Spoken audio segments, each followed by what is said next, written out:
Hello everyone, welcome to Vidya Mind. तो आज हम सॉल्व करने जा रहे हैं CBSE science sample question paper for the session 2025-26। तो ये जो नया पैटर्न है ना, हम इसको डिस्कस करेंगे क्वेश्चन पेपर में। तो इस क्वेश्चन पेपर के जो 3 सेक्शंस हैं, जिसमें हम आज कवर करेंगे सेक्शन बी केमिस्ट्री पार्ट 1, जिसमें हम पढ़ने जा रहे हैं MCQs and assertion reason question. So let's get started. Before starting discussing about the chemistry questions of section B, let us read some general instructions. तो ये जो general instructions हैं, इसमें इस question paper में total 39 questions हैं, जिसको 3 section में divide किया गया है। Section A biology, Section B chemistry, Section C physics. Biology 30 marks का, केमिस्ट्री और फिजिक्स 25 मार्क्स के। तो टोटल ये है 80 मार्क्स का question paper. All questions are compulsory. However, an internal choice is provided in some questions. So, a student is expected to attempt only one of these questions. तो without any delay start करते हैं section B, जिसमें हम cover करेंगे chemistry के MCQs as well as assertion reason. तो ये जो सेक्शन बी है, ये स्टार्ट हो रहा है क्वेश्चन नंबर 17 से। सेक्शन ए बायोलॉजी में टोटल 16 क्वेश्चन है। उसके बाद स्टार्ट होता है section be starting from question number 17। So just read the question. Which of the following equations represent redox reactions and what are the values for P and Q in these equations? तो सबसे पहले हमें दो equation जो दी गई हैं उन्हें observe करना है, अंडरस्टैंड करना है और ये बताना है कि कौन से इक्वेशंस रिडॉक्स रिएक्शन को रिप्रेजेंट करती हैं। तो रिडॉक्स रिएक्शन होता क्या है? ये एक ऐसा रिएक्शन है जिसमें रिडक्शन और ऑक्सीडेशन दोनों होते हैं। A reaction where reduction and oxidation takes place simultaneously is called redox reaction. तो equation 1 को देखिए। Equation 1, ferric oxide when reacts with aluminium, it is converted into products aluminium oxide and iron with the liberation of heat. तो ये जो reaction है ना, ये आपने पढ़ा हुआ है किस नाम से? थर्माइट रिएक्शन के नाम से। अब हमें इसका नेचर बताना है। रिडॉक्स रिएक्शन में ऑक्सीडेशन और रिडक्शन होता है। यहाँ पे आयरन के साथ है ऑक्सीजन। अब यहाँ प्रोडक्ट में ऑक्सीजन रिमूव हो गया। सो whenever there is addition of oxygen, it means oxidation, and whenever there is loss or removal of oxygen, it is reduction. तो यहाँ पे आयरन का हुआ है रिडक्शन, एल्यूमिनियम में ऑक्सीजन ऐड हो गया, मींस यहाँ पे एल्यूमिनियम का हुआ है ऑक्सीडेशन। तो ऑक्सीडेशन रिडक्शन दोनों हो रहे हैं। तो इक्वेशन 1 हो गई हमारी रिडॉक्स रिएक्शन। इक्वेशन 2, ये है एक हाइड्रोकार्बन विच इज ब्यूटेन। तो ब्यूटेन का कंबशन हो रहा है ऑक्सीजन की प्रेजेंस में और यहाँ पे दो प्रोडक्ट्स बन रहे हैं, कार्बन डाइऑक्साइड एंड वाटर। तो यहाँ पे जो कार्बन है जिसके साथ इनिशियली रिएक्टेंट में हाइड्रोजन था, अब उसके साथ हो गया ऑक्सीजन, मींस ऑक्सीजन का एडिशन हुआ है। तो यहाँ हुआ है कार्बन का ऑक्सीडेशन और ऑक्सीजन के साथ यहाँ पे आ गया hydrogen, addition of hydrogen means reduction. तो ये इक्वेशन 2 भी हमारी रिडॉक्स रिएक्शन है। तो अब हमें चेक करने हैं अपने ऑप्शन, क्योंकि पार्ट 1 का आंसर हमें मिल गया है कि दोनों ही रिएक्शन रिडॉक्स रिएक्शन है। Option A only equation 1 is a redox reaction, तो ये तो ऑप्शन गलत हो गया। Both equation 1 and 2 are redox reaction, only equation 2 is a redox reaction, C भी गलत हो गया। Both equation 1 and 2 are redox reaction. अब जो सेकेंड पार्ट है उसमें पूछा गया है पी और क्यू की वैल्यू। तो ये जो P की वैल्यू है, मींस यहाँ पे आयरन के आगे ये जो P लगा है, इसका क्या मतलब है? इसकी वैल्यू हमें कैलकुलेट करनी है। So according to the law of conservation, reactant में आयरन के 2 एटम्स हैं यहाँ पे, तो P की वैल्यू क्या हो गई? P की वैल्यू भी 2 होगी यहाँ पर प्रोडक्ट साइड में। इक्वेशन 2 में Q की वैल्यू पूछी गई है। हाइड्रोजन में ये Q लगा हुआ है, तो यहाँ पे हाइड्रोजन के 2 into 10 20 एटम्स हैं, तो यहाँ पर भी 20 एटम्स होने चाहिए। तो Q की वैल्यू क्या होनी चाहिए? Q की वैल्यू होनी चाहिए 10, 10 2 जा 20। तो हमारे यहाँ पे P की वैल्यू आई 2 और Q की वैल्यू आई 10। तो B और D में से कौन सा ऑप्शन ट्रू है? ऑप्शन डी, क्योंकि यहाँ पे जो पार्ट 1 और पार्ट 2 का आंसर है वो करेक्टली गिवन है। Both equation 1 and 2 are redox reaction and the value for P is 2, Q for 10. Next question देखते हैं। 4 statements about the reactions of oxide with dilute hydrochloric acid and aqueous sodium hydroxide are listed. तो यहाँ पे किसकी बात की गई है? ऑक्साइड की। तो ये क्वेश्चन लिया गया है chapter 3 metals and non metals से। तो मेटल्स और नॉन मेटल्स के जो ऑक्साइड हैं उनके डिफरेंट नेचर होते हैं। मेटल ऑक्साइड बेसिक और एम्फोटेरिक नेचर का होता है और नॉन मेटल ऑक्साइड्स एसिडिक या न्यूट्रल होते हैं। तो यहाँ पे अब हम स्टेटमेंट को रीड करके अंडरस्टैंड करते हैं कि कौन से स्टेटमेंट हमारे करेक्ट है, क्योंकि यही पूछा गया है which statements are correct. Statement 1, aluminium oxide reacts with both dilute hydrochloric acid and aqueous sodium hydroxide। तो अगर हम मेटल ऑक्साइड की बात करें तो मेटल ऑक्साइड जब एसिड के साथ रिएक्ट करते हैं तो बनाते हैं सॉल्ट एंड वाटर। इससे पता चलता है कि जो हमारे मेटल ऑक्साइड हैं वो बेसिक नेचर के होते हैं except 2 metal oxide, that is aluminium oxide and zinc oxide. तो ये जो एल्यूमिनियम और जिंक के ऑक्साइड हैं ये एम्फोटेरिक नेचर के होते हैं। एम्फोटेरिक नेचर का क्या मतलब है? एम्फोटेरिक नेचर मींस ये एसिड और बेस दोनों के साथ रिएक्ट होते हैं। तो स्टेटमेंट 1 क्या हो गया हमारा? Aluminium oxide reacts with both dilute hydrochloric acid and aqueous sodium hydroxide. Yes, इन दोनों ऑक्साइड, इन मेटल ऑक्साइड को आपको याद रखना है कि इसका नेचर होता है amphoteric. Rest all metal oxides are basic in nature, means they react with acid. Next statement, calcium oxide. Calcium oxide क्या है? ये एक मेटल ऑक्साइड है। मेटल ऑक्साइड कैसा होगा? बेसिक नेचर का होगा। बेसिक नेचर का होगा तो वो एसिड के साथ रिएक्ट करेगा। So calcium oxide react with dilute hydrochloric acid and aqueous sodium hydroxide? नहीं, ये सिर्फ एसिड के साथ रिएक्ट करेगा। तो ये ऑप्शन हो गया हमारा, ये स्टेटमेंट हो गया हमारा गलत। जिंक ऑक्साइड ये एक एम्फोटेरिक ऑक्साइड है। So it reacts with both dilute hydrochloric acid and aqueous sodium hydroxide. Sulphur oxide एक नॉन मेटल ऑक्साइड है जो एसिडिक नेचर का होता है। तो एसिडिक नेचर है मींस ये बेस के साथ रिएक्ट करेगा। So sulphur dioxide does not react with either dilute hydrochloric acid or aqueous sodium hydroxide। ये स्टेटमेंट रॉन्ग है क्योंकि ये बेस के साथ रिएक्ट करता है, क्योंकि नॉन मेटल ऑक्साइड का नेचर होता है एसिड। ठीक है, तो हमारे कौन से स्टेटमेंट यहाँ पे करेक्ट हैं? Statement 1 is correct and 3rd is correct. तो कौन सा ऑप्शन हमारा सही हो गया? Option B. क्लियर है MCQ? Next, an iron nail is added to each of the 2 test tubes P and Q containing aqueous copper sulfate and aqueous silver nitrate respectively। Means यहाँ पे 2 टेस्ट ट्यूब गिवन है P and Q, right? P के अंदर हमने एक iron nail डाली है, Q में भी डाली है, और P में जो एक्वस सोल्यूशन हमने इसमें ऐड किया है वो है कॉपर सल्फेट का, और Q में silver nitrate. Now which of the following observation is correct? तो हमें ऑब्जर्वेशंस रीड करने हैं और करेक्ट ऑप्शन चूज करना है। In test tube P, iron nail is coated with a blue coating and in test tube Q there is no reaction। तो basically यहाँ पे पूछा गया है कि आयरन नेल और कॉपर सल्फेट के बीच में क्या रिएक्शन होगा। So the nature of reaction is single displacement reaction.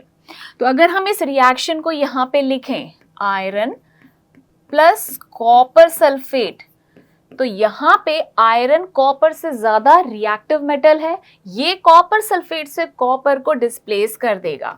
तो यहाँ पे बनेगा आयरन सल्फेट और कॉपर सेपरेट हो जाएगा, और कॉपर का कलर कैसा होता है? ब्राउन।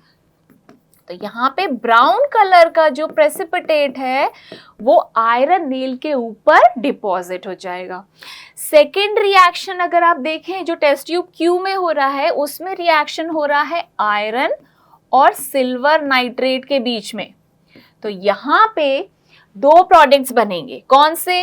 एक बनेगा आयरन नाइट्रेट और दूसरा बनेगा हमारा सिल्वर। और सिल्वर कौन से कलर का होता है? सिल्वर होता है सिल्वरिश कलर का। तो ये जो प्रेसिपिटेट बनेगा ये सिल्वरिश कलर का होगा। तो स्टेटमेंट 1 में क्या दे रखा है कि test tube P, in test tube P iron nail is coated with blue coating. कहीं पे आपको ब्लू नजर आ रहा है? नहीं, ब्लू कलर का कॉपर सल्फेट का सोल्यूशन होता है। लेकिन रिएक्शन के बाद क्या पूछा गया है? आयरन नेल किस चीज से कोट हो जाएगा? आयरन नेल के ऊपर ब्राउन कलर का कॉपर का डिपॉजिट हो जाएगा, ठीक है। And in test tube Q there is no reaction. तो ये स्टेटमेंट हो गया हमारा गलत, क्योंकि टेस्ट ट्यूब में भी रिएक्शन हो रहा है। Iron nail is coated with a brown coating in test tube P and silver coating in test tube Q. तो ये हमारा करेक्ट ऑप्शन है। There is no reaction in either of the test tube P and Q, this is wrong statement. There is no reaction in test tube P, but a silver coating on iron nail is seen in test tube Q. This is also wrong. तो हमारा correct option कौन सा हो गया? Option B. तो हमने यहाँ पे सिंगल डिस्प्लेसमेंट रिएक्शन देखा जो दोनों इन टेस्ट ट्यूब्स में हो रहा था। तो इसमें जो रिएक्टिविटी है मेटल्स की, उसके बेसिस पे आयरन लेस रिएक्टिव मेटल को उसके सॉल्ट से डिस्प्लेस कर देता है, ठीक है। तो ये जो क्वेश्चन है ये chapter 1 chemical reactions and equation का है, right. Methyl orange is added to dilute hydrochloric acid and to aqueous sodium hydroxide. तो बेसिकली मिथाइल ऑरेंज को हम ट्रीट कर रहे हैं, उसको ऐड कर रहे हैं एसिडिक और बेसिक सॉल्यूशन में। मिथाइल ऑरेंज क्या है? ये एक एसिड बेस इंडिकेटर है। तो ये जो क्वेश्चन है ये पिक हुआ है चैप्टर 2 से, एसिड बेसिस एंड सॉल्ट, जिसमें हमने अंडरस्टैंड किए थे एसिड बेस इंडिकेटर। तो यहाँ पे ये जो टेबल है ना, हमें इस टेबल में चेक करना है कि कौन सा हमारा करेक्ट ऑप्शन है। मिथाइल ऑरेंज एसिड के साथ रेड कलर देता है और बेस के साथ देता है येलो कलर। तो हमें वही आइडेंटिफाई करना है। Option A orange with acid and read with base, that is wrong, क्योंकि एसिड के साथ वो देता है रेड। तो ऑप्शन बी और सी में रेड रेड है। अब यहाँ पे देखना है कि बेस के साथ मिथाइल ऑरेंज येलो कलर देता है, तो कौन सा ऑप्शन सही हो गया हमारा? Option B. और एक और बात जो आपको याद रखनी है, एसिड बेस इंडिकेटर में जब भी हम इस तरीके के एसिड बेस इंडिकेटर को एसिड में डालते हैं ना, तो रेड कलर आता है। तो एक इंडिकेटर हो गया मिथाइल ऑरेंज, वो रेड कलर दे रहा है, हमारा ऑप्शन करेक्ट हो गया। हमने नॉलेज को यहाँ पे यूज कर लिया। लिटमस पेपर भी ब्लू से रेड में चेंज हो जाता है जब हम उसको एसिड के साथ ट्रीट करते हैं। तो यहाँ पे एक हिंट है कि एसिड बेस इंडिकेटर ज्यादातर एसिड के साथ रेड कलर देते हैं, ठीक है। Next, which of the following substance when dissolve in equal volume of water will have the highest pH value? तो हमें क्या चेक करना है? ऑप्शन, करेक्ट ऑप्शन चेक करना है जिसमें हम इन सब्सटेंसेस में कौन से सब्सटेंस डालें इक्वल वॉल्यूम ऑफ वाटर में कि उसका पीएच बढ़ जाए। तो पीएच की जो रेंज होती है वो 0 to 14 होती है, 0 being the lowest pH and highly acidic and 14 being the highest pH and highly basic, ठीक है। तो अब यहाँ पे ऑप्शन में सल्फ्यूरिक एसिड दे रखा है। सल्फ्यूरिक एसिड का मतलब स्ट्रॉन्ग एसिड। स्ट्रॉन्ग एसिड का क्या मतलब है कि जो पीएच की वैल्यू होगी वो बहुत ही कम होगी। तो यहाँ पे पूछा क्या गया है? Highest pH value. Second option देखिए, acetic acid. Acetic acid weak acid है लेकिन वैल्यू पीएच की कम होगी क्योंकि वो एक एसिड है। Magnesium hydroxide and sodium hydroxide, ये दोनों ही बेसिक नेचर के हैं। अब यहाँ पे क्वेश्चन आता है कि पूछा क्या गया है। अगेन मैं आपको इस वर्ड पर एम्फसाइज करा रही हूँ, highest pH. Magnesium hydroxide weak base है, पीएच वो बढ़ाएगा लेकिन उतना नहीं बढ़ा पाएगा जितना कि सोडियम हाइड्रोक्साइड को जब हम पानी में डिसॉल्व करेंगे और उस सॉल्यूशन का जब हम पीएच चेक करेंगे वो सबसे ज़्यादा होगा। तो हाईएस्ट पीएच किसके एडिशन पे होगा? स्ट्रॉन्ग बेस के एडिशन पे होगा, and that is sodium hydroxide. तो कौन सा ऑप्शन हो गया हमारा correct? Option D. Next, when excess of carbon dioxide is passed through lime water, the milkiness disappears. तो ये तो बहुत ही जो फंडामेंटल हमारा एक कॉन्सेप्ट है ना, लाइम वाटर टेस्ट, वो यहाँ पे हमें अप्लाई करना है। तो लाइम वाटर होता है कैल्शियम हाइड्रोक्साइड। जब इसमें हम CO2 गैस को पास कराते हैं तो लाइम वाटर मिल्की हो जाता है due to the formation of insoluble white colour precipitate of calcium carbonate. ठीक है, अब पूछा क्या गया है, अगर हम एक्सेस कार्बन डाइऑक्साइड इसमें ऐड करेंगे तो क्या होगा? ये जो कैल्शियम कार्बोनेट है ये एक्सेस CO2 के साथ रिएक्ट करेगा और यहाँ पे एक नया सॉल्ट बनेगा जो कि एक सोल्यूबल सॉल्ट होता है, a salt of calcium bicarbonate. तो जो मिल्कीनेस इस कैल्शियम कार्बोनेट की वजह से हो रही थी ना, वो एक्सेस CO2 पास होने की वजह से ये जो कैल्शियम कार्बोनेट इनसॉल्युबल प्रेसिपिटेट था ये सॉल्युबल फॉर्म में कन्वर्ट हो गया विच इज कैल्शियम बाइकार्बोनेट। तो कैल्शियम कार्बोनेट क्या है? इनसॉल्युबल प्रेसिपिटेट है और कैल्शियम कार्बोनेट एक सॉल्युबल सॉल्ट है, तभी तो मिल्कीनेस डिसअपीयर हो गया। अब ऑप्शन चेक करते हैं। Water soluble calcium carbonate converts to water soluble calcium bicarbonate. Wrong, क्योंकि कैल्शियम कार्बोनेट इनसॉल्युबल है और कैल्शियम बाइकार्बोनेट सॉल्युबल है। Insoluble calcium carbonate converts to water soluble calcium bicarbonate. Yes, this is the correct option. लेकिन हम rest options को भी read कर लेते हैं। वाटर सॉल्युबल कैल्शियम कार्बोनेट ये तो यहीं पे रॉन्ग हो गया कि ये इनसॉल्युबल प्रेसिपिटेट होता है। Insoluble calcium carbonate converts to insoluble calcium bicarbonate, this is again a wrong option. तो करेक्ट ऑप्शन कौन सा हो गया हमारा? Option B. Next, in the reaction of aqueous solution of barium chloride with aqueous solution of sodium sulfate, तो यहाँ पे दो aqueous solution है, बेरियम क्लोराइड और सोडियम सल्फेट, उनके बीच में रिएक्शन हुआ है और पूछा गया है the aqueous solution formed will be। तो रिएक्शन लिखना ज़रूर बनता है क्योंकि ये एक डिफरेंट टाइप ऑफ रिएक्शन है जिसे हम कहते हैं डबल डिस्प्लेसमेंट रिएक्शन, जहाँ पे एक्सचेंज ऑफ आयंस होते हैं। तो बेरियम क्लोराइड और सोडियम सल्फेट के बीच में जब रिएक्शन होता है तो यहाँ पे होता है exchange of ion and two new products are formed, barium sulphate and sodium chloride. तो आप देख रहे हैं एक्सचेंज ऑफ आयंस और दो नए प्रोडक्ट्स बन रहे हैं। बेरियम सल्फेट एक इनसॉल्युबल वाइट कलर का प्रेसिपिटेट होता है और सोडियम क्लोराइड तो आपको पता ही है ये तो एक सोल्यूबल सॉल्ट है। तो पूछा क्या गया है द एक्वस सोल्यूशन फॉर्म। तो यहाँ पे ना एक्वस सोल्यूशन आपको पता होना चाहिए वो क्या होता है। एक्वस सोल्यूशन वो होता है जिसमें सॉल्ट सोल्यूबल हो और प्रेसिपिटेट कब बनता है? जब वो इनसोल्यूबल होता है वाटर में। तो एक्वस सोल्यूशन किसका बनेगा? एक्वस सोल्यूशन बनेगा सोडियम क्लोराइड का। तो हमारा ऑप्शन डी हो गया इसमें correct option. Next, the following question consist of two statement. तो ये हम बात कर रहे हैं असर्शन रीजन क्वेश्चन की।